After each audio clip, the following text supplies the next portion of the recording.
So my name is Dylan, and online I go as Crypto Dilly. So as far as me, a little bit background, I've been in NFTs and crypto since 2021.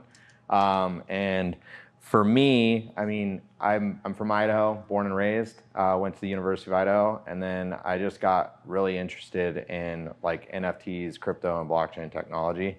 So that's a little background on me specifically.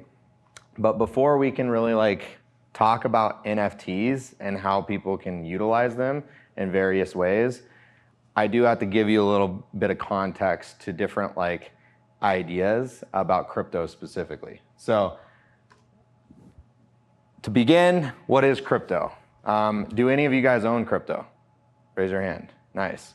So crypto is digital money powered by blockchain technology, a decentralized, secure ledger.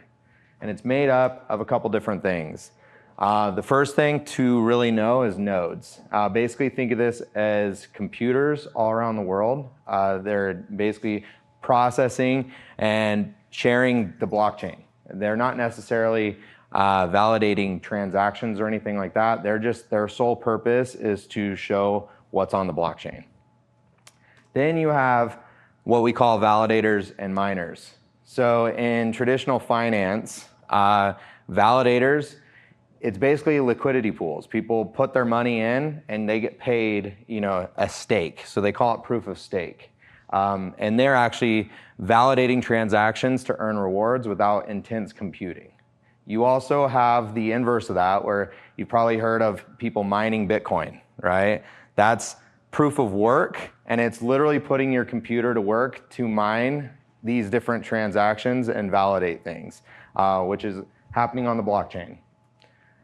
So to simplify that, you have the nodes, which check the wallet and blockchain history, and then you have validators and miners, which basically confirm and include transactions into new blocks. And then you, as the user of crypto, are able to receive and pay, crypto for secure, fast transactions. And what that looks like, all these little guys right here, if the little GIF loads, are transactions. These little buses are blocks. So the transactions, basically they load up onto the bus, and then once that bus is full, then that block moves forward. And the way that the blockchain works is you pay a gas fee. That gas fee is basically to take priority over your transaction over other people on the blockchain. And so if you pay a higher gas fee, you get pushed to the front. If you pay a low gas fee, you're gonna get put in a bus further down the line, but your transaction's still gonna go through, just might take a little bit longer for it to actually go through. Does that all make sense? Some head nods? Cool. So what we're gonna get into is Ethereum specifically. Ethereum is a layer 1 block crypto, and they introduced what we call smart contracts. And smart contracts are important because that is how NFTs were made possible. A smart contract is, in layman's terms, it's literally just like written agreement, has a set parameters, and it's stored on the blockchain, and it has limitless possibilities. You can use a smart contract to basically create and innovate a plethora of different things. And so the smart contract allowed us to create a written agreement that then introduced NFTs. Now, what does NFT stand for? It's non-fungible token, right? So it is important that we know what fungible and non-fungible is. Fungible can be things like money, one-to-one exchange, things that are basically commodities. You have wheat, corn, flour, fuel, things that can be interchanged, right? You will have then non-fungible, which essentially just means unique, right? And they're unique by nature. So that's like houses, art, people. We're all non-fungible.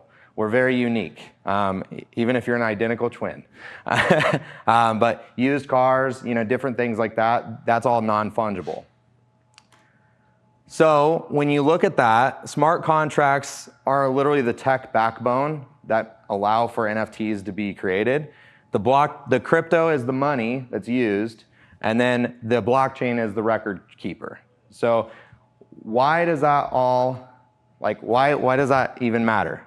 Why should you care about NFTs specifically?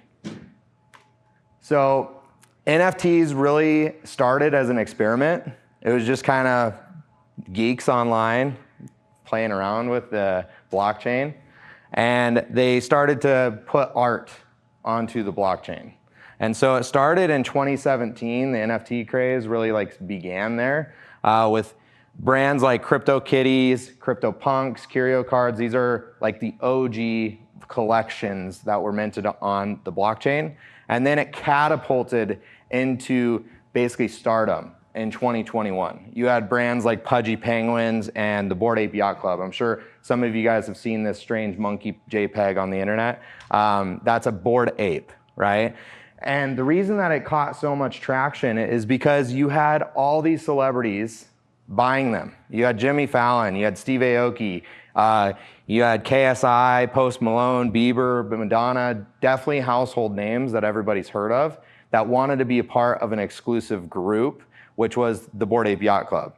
And so because they were posting all these pictures and they were even making them their profile pictures, it kind of exploded on the scene and made a lot of people want to join into the space. And a lot of these Bored Apes started going for millions of dollars. You had probably two of the most iconic names, which is Snoop Dogg and Eminem, start to build brands and actually post music using their Bored Apes. And so, to create a brand, you have, Snoop Dogg making Bombay ice cream. You have his shoe brands, collectibles. He even, has gone on stage at the Super Bowl, like with a Bored Ape, like different things like that, which is what kind of started to shift this into the limelight. But that is something I'm going to get a little bit more in depth here in a second. It's just important to see that NFTs are culture, right? But when you're looking at it from an artist perspective, if you're a creator of anything, NFTs are basically summed up between two different token standards. You have an ERC 721, which is solely non-fungible. That means that you basically, if you're creating the Mona Lisa, you basically put that out there, and the Mona Lisa is the Mona Lisa. ERC 1155, that supports fungible and non-fungible. What that means is that artists or photographers or anybody can actually mint an NFT and do what we call an open edition, which means duplicates up to a certain number, and they can actually sell those online without having to create one-of-ones, right?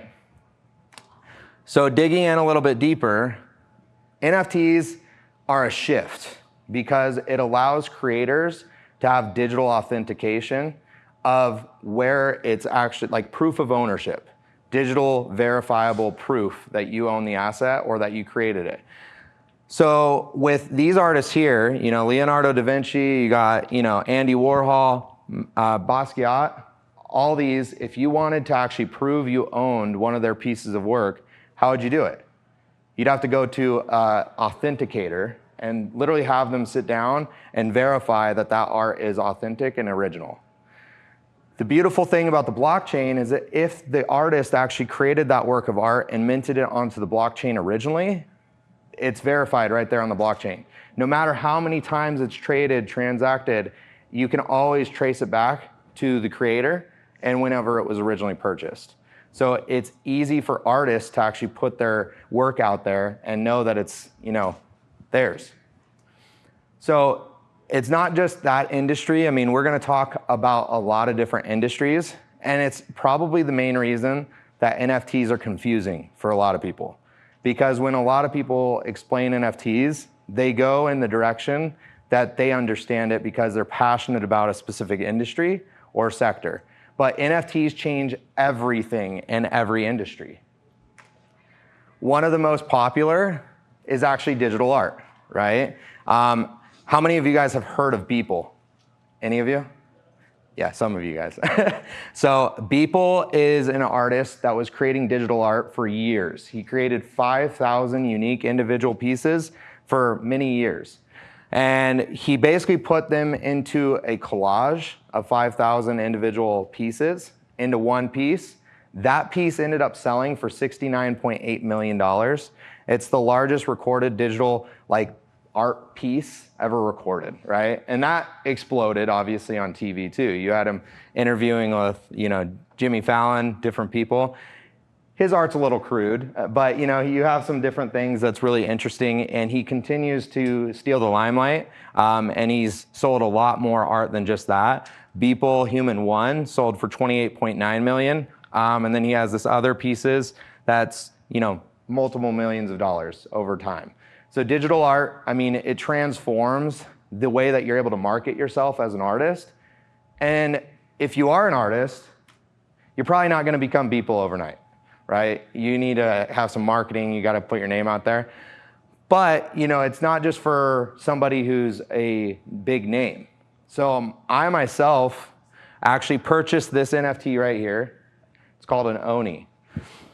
And at the time that I bought this, you had a bunch of celebrities buying these. So you had Logan Paul, Gary Vaynerchuk, different big names buying this collection, and they started going for a lot of money, which anything that there's a lot of money involved gets a lot of attention. People start to join that space. What I did is I actually entered into an art contest within that community, and I ended up getting a lot of exposure, and a lot of people started actually DMing me on Twitter for them to do this for their own NFT. They wanted to pay me and commission me to actually make their own art, right? So it was a new avenue. I've never done digital art. I like dabbling in art, and I would do it from time to time. So I started selling these derivatives, is what they're called. And by me actually starting to sell these, I started selling art internationally to different people all over the world, but the blockchain made it possible for me to sell it to them without having to be there physically or set up a picture at my local cafe or anything like that. It allowed the opportunity to be limitless. I made $54,000 in 3 months selling NFTs, literally just creating digital works of art, which were derivatives. So that's how somebody, as an artist, that may not even have a name, can actually start to make money in this space as well. There's no galleries, no gatekeepers, just creators and fans. So it's a huge opportunity for you as an individual to not have to try and go through these other avenues of marketing. Same thing with photography. A lot of photographers, they take a lot of beautiful pictures, but the biggest challenge is getting their art in front of people and marketing themselves. So NFTs, what happens is a lot of photographers will go and post into different cafes, different places, and have their pictures posted there. Or they have to publish them on websites that obviously they take a cut, right? And then that's how they market their photos. Well, same thing where you don't need anybody, a middleman.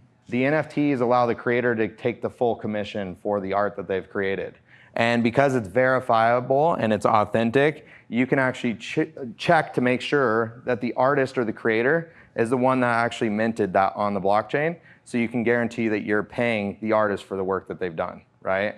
And most people want to obviously pay the artist for that. But it also gives the photographer the opportunity to introduce other avenues. So because it's verified on the blockchain, you could actually open it up to where maybe because they collected your piece online, you offer physical prints that are shipped to their house and signed, right? You can open other doors of utility is what we call it. So that way you as the photographer are actually connecting with your fans on a different level, right? We're also seeing this in the fashion space and collectibles, physical collectibles.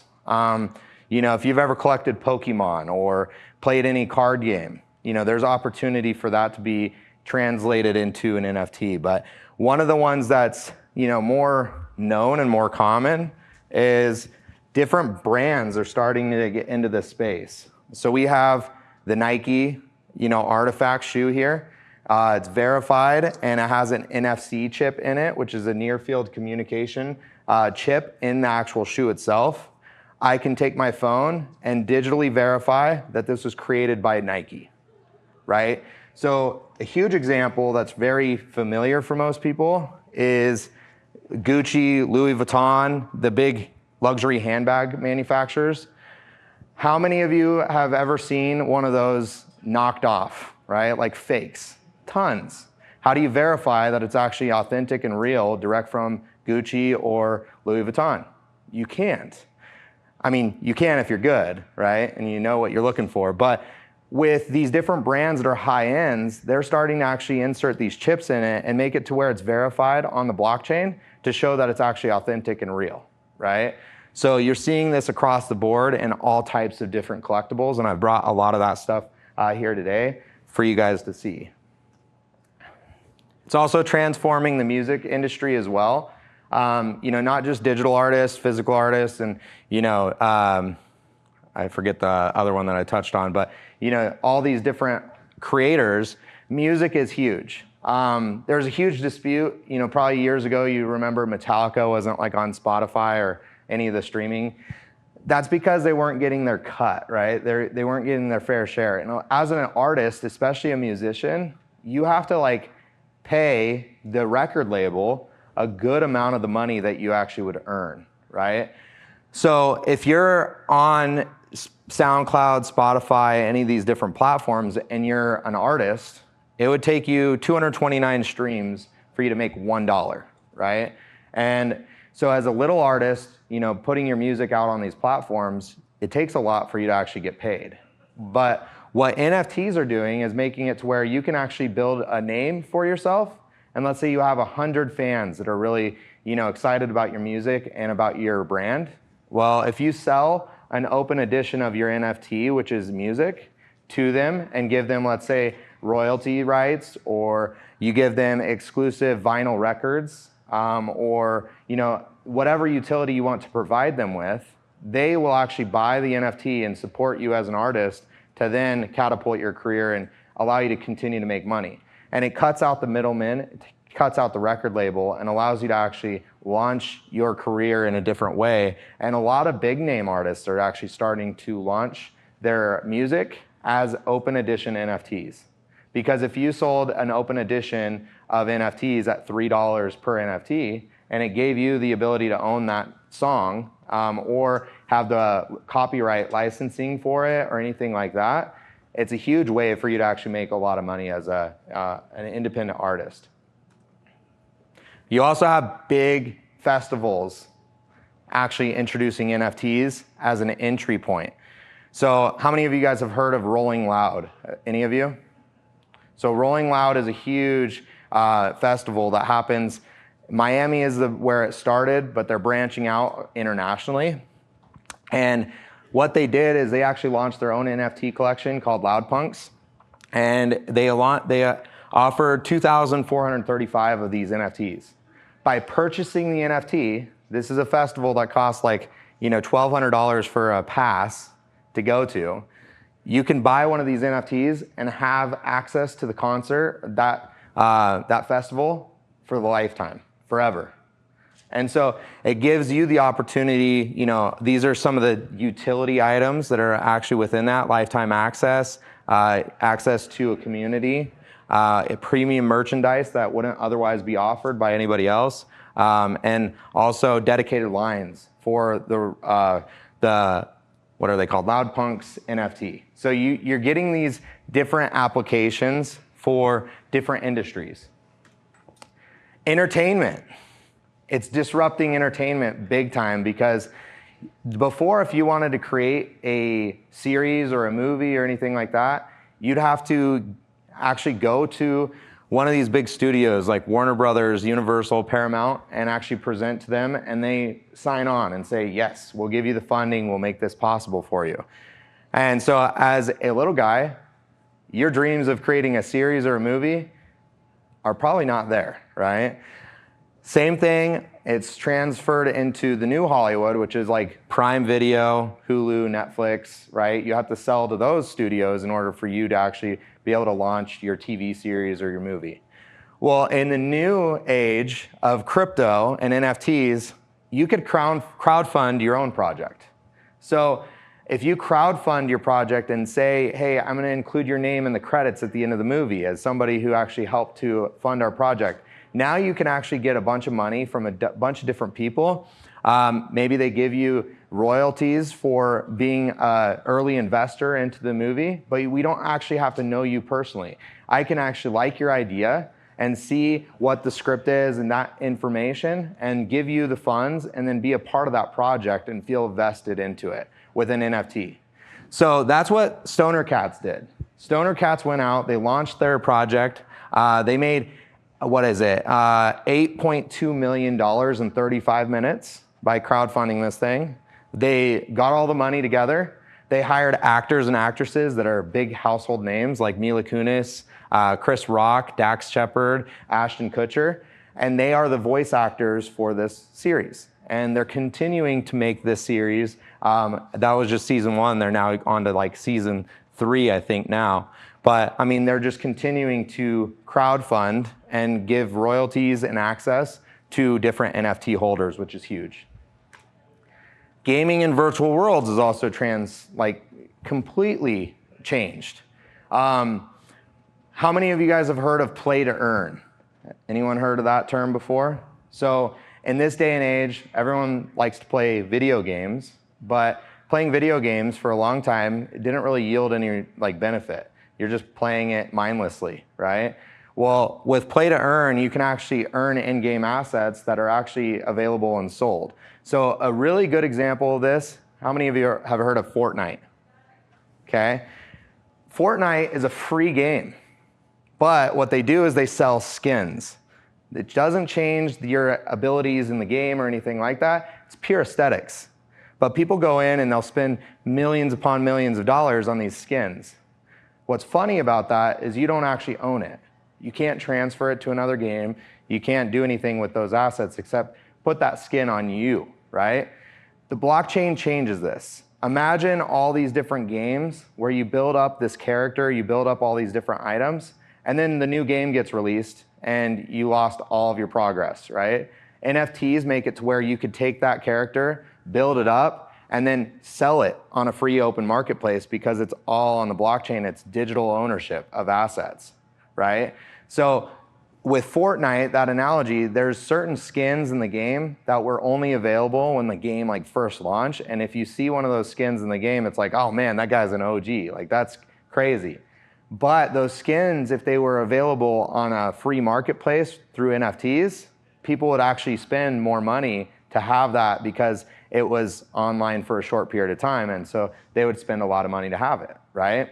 So it's transforming the way that we think about games. And with different games, there's also what we call interoperability. A lot of these games are being built out on the same engines, Unreal Engine. So imagine being able to buy in Mario Kart, a go-kart there that you can play that game with, and then take that same asset and play with it in a different game because they're all built out on the same engine, right? So there's a lot of different possibilities. One of the biggest companies that's changing the game is called Yuga Labs, and they're launching the other side. They did this big land sale where they sold 100,000 deeds, which are land plots in the metaverse, for $300 million. And people are able to, as a developer, go in and build their own games. The idea is that different brands, different partners, like Adidas, Gucci, you name it, they want their products advertised where you're going to be spending your time. So the metaverse is a play of marketing dollars and being able to actually have you invest your time there, right? Beyond the digital world, we're also seeing NFTs affect more of the physical products that we use every day. So an example of this is the first physical home was sold as an NFT in South Carolina. That happened in 2022. So, your ID, your passport, all these different things that we hold near and dear that can burn down in a house fire, the blockchain can actually store that digitally for us so we can always go and find it and have access to it. Car manufacturers are starting to explore NFTs as an option to sell their vehicles as well. Imagine buying a physical DeLorean, and because you bought the physical product, it also translates to a vehicle in the metaverse that is the same. So if you see that vehicle in the metaverse, you know that that person has that car in real life. So it's exclusive, it's rare, and people want that stuff. So you see all these media personalities going to a studio to take pictures on a private jet, well, that's social credibility, right? Well, imagine being able to actually show that real social equity in video games. And that's what NFTs are going to do. Beyond that, we also are seeing it transform intellectual property. So imagine being able to own the rights to Spider-Man. If you had the ability to own Spider-Man and all these different brands and different companies start to create toys, plushies, whatever they're plastering it on, you'd get paid a licensing fee for that product. Well, never before has the little guy had the opportunity to own that intellectual property. With NFTs now, you can actually buy intellectual property and then have it pay you back in return. So I have a couple different products up here, like the bag over there, which is from Bugatti. That bag is my NFT. And obviously, if I launched that product, or I was gonna bring one of the Ape Waters, but there's another brand called Ape Water right here that you can actually apply for them to license your intellectual property and use your NFT on their cans. And for each can that's sold, you get a royalty. So you're able to actually put yourself in a position where brands don't want to spend money creating a character, but they could buy into a community. So if a community of NFT holders is 10,000 different NFTs, you just got yourself 10,000 customers immediately without having to do any marketing, because everybody wants to buy that product because it has that brand image, right? Same thing with Mickey Mouse. I mean, obviously, if you had the licensing for that's incredible. But you're also seeing it transform customer loyalty programs as well. So Starbucks is probably the biggest name to really open up a NFT-enabled like royalty or like customer loyalty program. But I mean, every coffee shop that you've ever been to, you've probably gotten one of those punch cards and then stacked them up and then gotten a free coffee, right? Well, that's your engagement, but on a macro level that they don't really get to personalize it. They don't get to know you as the customer. Well, the blockchain enables them to actually build a history of you as a person and that profile. They get to see how you interact with their brand. So what Starbucks did is they wanted people to learn about their brand and actually do it through storytelling. So they launched this series of videos that if you watch the videos, you would actually unlock access to NFTs, and then you could mint that NFT, and then it would get stored on the blockchain. And certain people that are big Starbucks maxis, that love Starbucks, and they gotta have every cup, they gotta have everything Starbucks, they were spending like I think the most expensive NFT was like $1,000 for a Starbucks like poster. So like there's certain things, and that's building that profile about you. And at the end of it, I mean, they were giving out different activations, so you could actually win a trip to Seattle to go and tour their reserve facility. They were making it to where you got free points that you can use within their app, different things like that, and it's fully integrated on the blockchain. You also see brands like Adidas doing activations. They're starting to utilize augmented reality with NFT ownership to actually make it so people can have the NFT and go to a store. Imagine going into a physical storefront location, and if you hold an NFT, maybe there's a blank shelf that has nothing on it, but if you actually put on these AR glasses, that one appears to you because you have that NFT in your wallet, so it's able to verify it and show that product. Then you can go to an employee and say, hey, I want this product that nobody else would even be able to see. So it's unlocking different ways for them to engage with their customer on a different level. Also, like brands like Lacoste, Gucci, they're all starting to explore loyalty programs that way. And then we have identity and access as well. So the way that they're doing this is token proof. A lot of different, like Ticketmaster and all these different companies, you can't verify that you own a NFT to give you access to certain things. But with an app called Token Proof, it's able to actually verify you own digital assets. And because you own those digital assets, maybe there's events that are happening that are only exclusive for that community. Okay, so the Bored Ape Yacht Club is a very known like NFT community, and there's 30,000 holders of these different apes. And we actually go to a big event every year called Ape Fest. And it happens somewhere around the globe, a new location every year. So this past year it was in Lisbon, Portugal. A bunch of us who have never met each other, don't know anything about each other, but we're like-minded individuals, will fly to this destination. And because we have token proof and can actually show digital verification that we own these high-value NFTs, it's an exclusive event that's designed just for us. And there's unlimited drinks, free drinks, merch, big artists. Like last year we had Anderson .Paak and French Montana perform for our community. So it's exclusivity and buying into a club that you can be a part of and network with high-profile individuals that are like-minded and also entrepreneurial.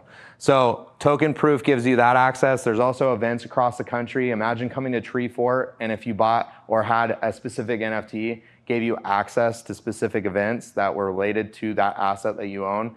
There's a lot of possibilities there.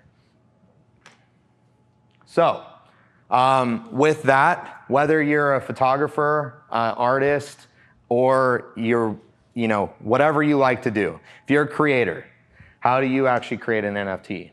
It's really simple. You'd go to one of the major NFT platforms or marketplaces, and they all have these different tools, which is called lazy minting. And you can actually create your NFT in 2 simple steps. Literally, you name whatever the art piece is, you upload your artwork, MP3, MP4, GIF, whatever it is, and then you write a description. Once you've done that step, you go over and you'll actually put in the mint price, which is how much you want to sell it for. You'd put in the supply of that NFT, and then you basically put the time that you want the mint date to start, and then you'd basically launch it. You press send. Now you have to have a wallet. You have to have some funds to be able to actually pay the gas fees that we talked about previously. But if you do that, you pay about, I think it's less than like 10 cents to mint an NFT on one of these marketplaces. And you then can sell your art, your photos, whatever it might be. Now there's different token standards like I talked about earlier. So, this one specifically would be for an ERC 1155, which means that you can do an open edition. And that's why you can increase that supply, right? So if you have an art piece, let's say, you take a photo at Treefort and you wanted to mint it, you'd put it on there, you'd put the supply, you'd put the amount that you want to sell it for. Let's say you want to sell 1,000 of them. You basically just mint it, and then now anybody in the public, as long as you send them that link or on the marketplace, can buy that photo directly from you. There's also the ERC 721 standard, which is literally just making a one-on-one piece. So you could do the same thing, and you'd select, rather than same artwork, you'd select unique artwork, and it's just a one-to-one mint. So whatever that artwork is, it would just mint one NFT, right? Now, it doesn't sell until somebody goes in there and they actually mint it. It's gonna create a portal, like a platform where you can go in as a user that's viewing the platform and mint that NFT yourself. So that is pretty much how it goes. To get started, you need a crypto wallet, which is, you can use Coinbase, MetaMask, there's a lot out there. Honestly, if you just typed in crypto wallet on Google, it's gonna pull up the different wallets that you can use. Buy ETH. There's also other blockchains out there and different cryptos that you can buy, but ETH is the most common for NFTs.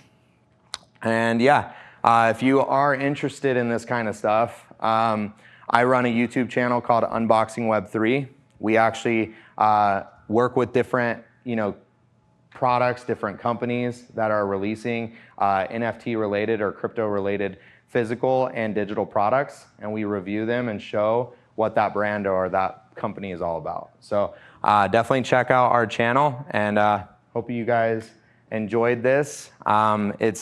NFTs are really, it's culture, right? That's the way I view it.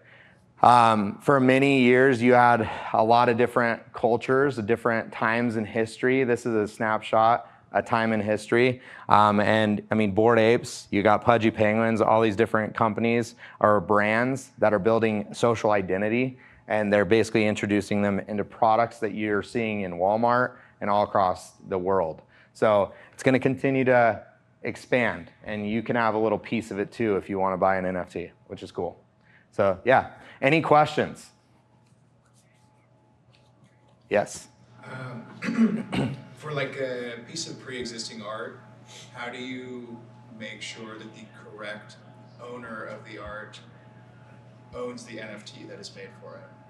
So if you took a screenshot of like a artist online and you posted that, you don't have any social credibility that shows that like that's your natural work of art. You could theoretically go online and take a screenshot of like the Mona Lisa or like anyone's art and mint it as an NFT, but it's just as valueless as a fraudulent handbag or anything else in the marketplace. It would actually have to go directly from that creator, and that's what gives it value.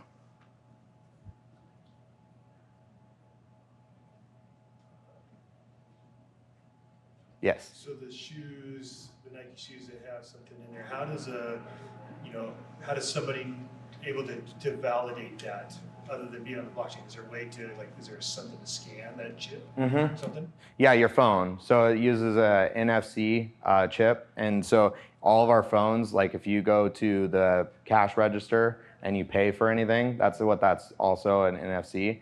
You basically go up against it. It'll basically view that from your phone, and then it populates. And if you're the first one to scan it, you're able to actually mint the NFT for the digital verification of that asset. And then basically you're able to see that online as a blockchain, like NFT. But when you do scan it, if you're not the owner, for example, and you went and scanned my shoe or whatever, it would just show you that that's made by Nike and that's the NFT, and here's the wallet address that owns that specific item.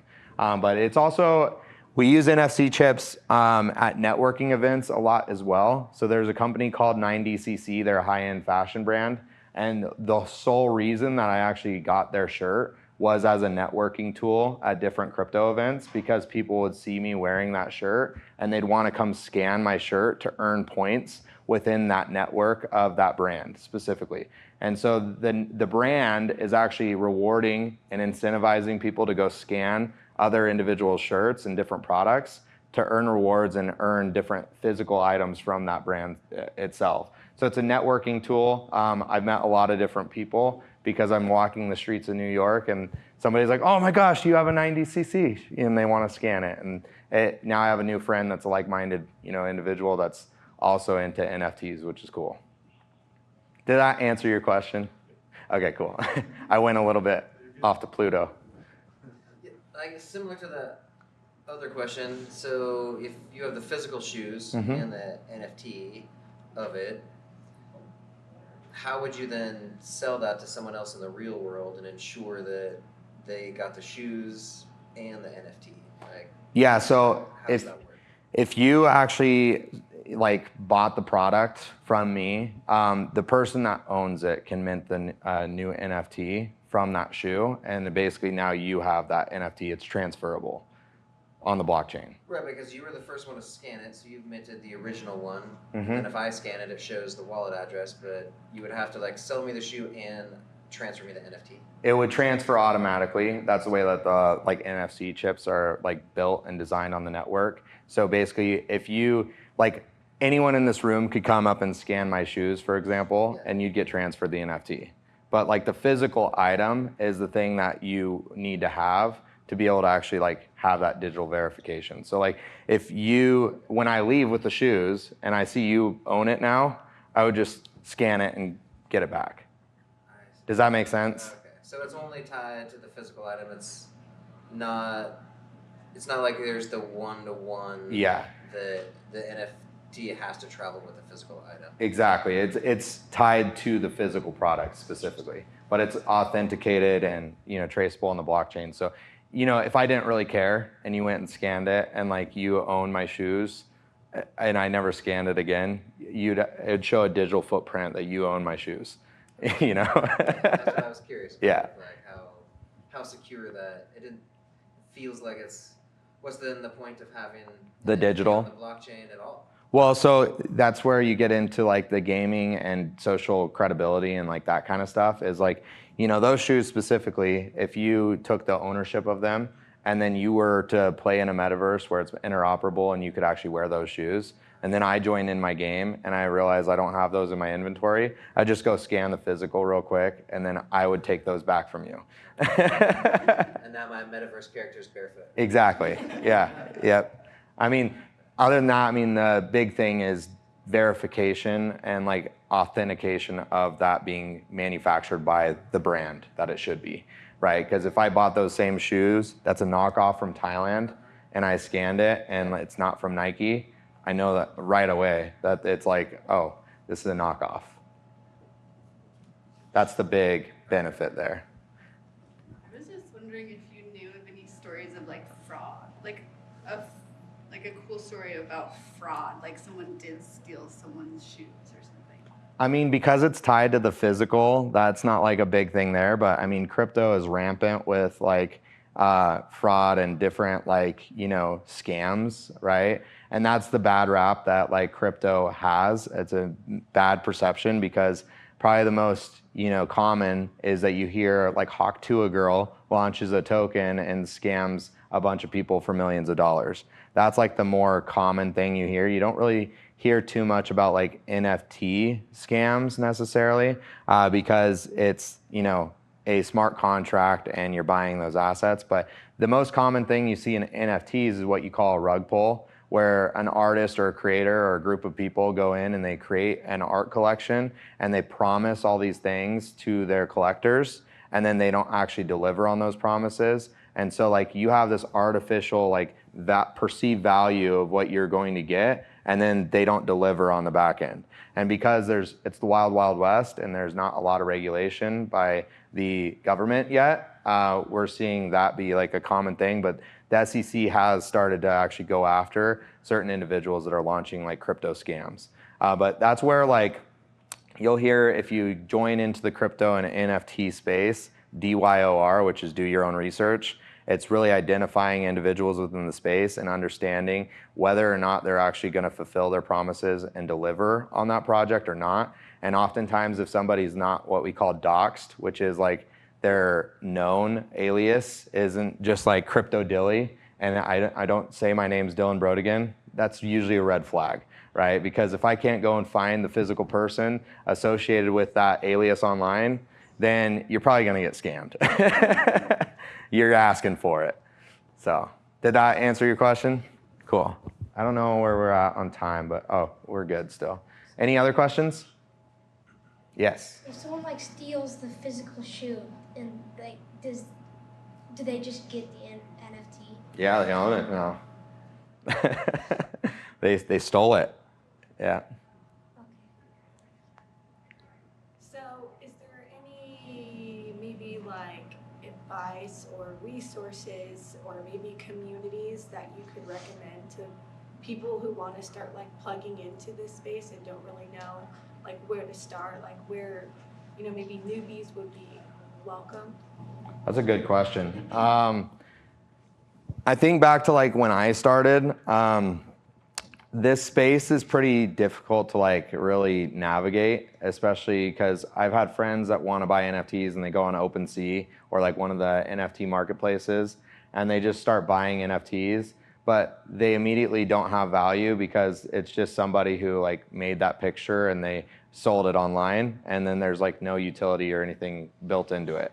So as far as like communities and different things, I would lean towards the ones that are reputable in the space that have a lot of attention. So if I'm looking at OpenSea or you know, one of these NFT platforms, they're going to post about credible NFT projects that are actually doing things in the space.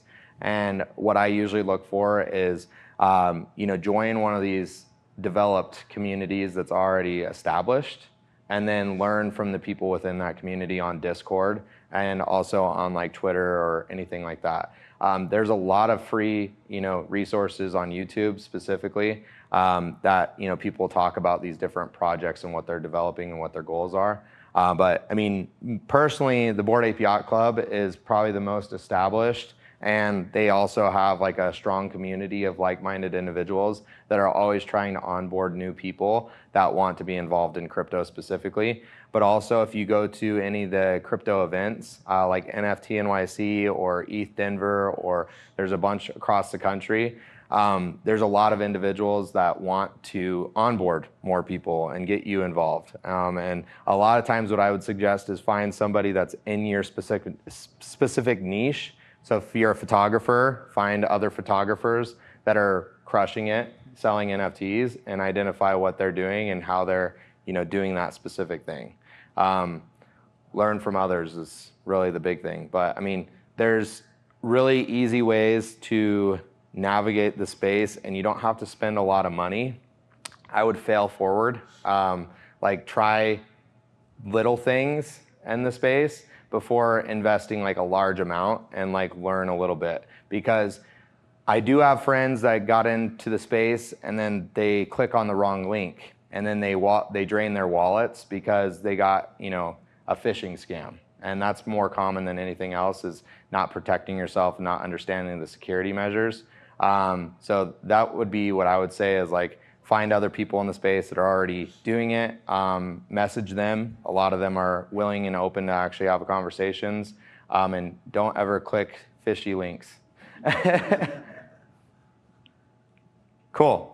Well, I appreciate you guys coming. Hopefully you were able to learn something. If you do have any other questions, I'm Crypto Dilly on Twitter. Feel free to message me there. And yeah, hopefully you guys enjoyed this. Thank you.